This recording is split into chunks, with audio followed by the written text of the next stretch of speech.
So guys, ito na po yung ulam natin ngayon guys. Halo-halong gulay po yan guys. At parisan po natin yan ng pinirito na fried fish. Masarap po yun guys. Yan po yung ating almusal ngayon guys. And guys, thank you for watching po.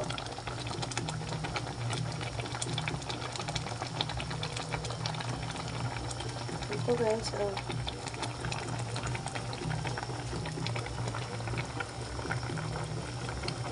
Diba? Hintayin lang po natin ng 5 minutes para ano po, maano yung ano. Purong gulay lang po yan guys. Oh.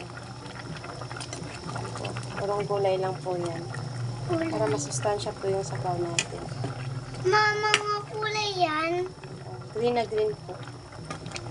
Talong guys, saluyot, talong, okra, tapos ampalaya. Yun yung kung anong available po dito guys. Yun po yung ano. Salamat sa mga nagbigay sa akin ng mga gulay. Tapos bigay lang po yan. Ang binili ko lang po dyan is saluyot. So yan lang guys. Thank you for watching guys.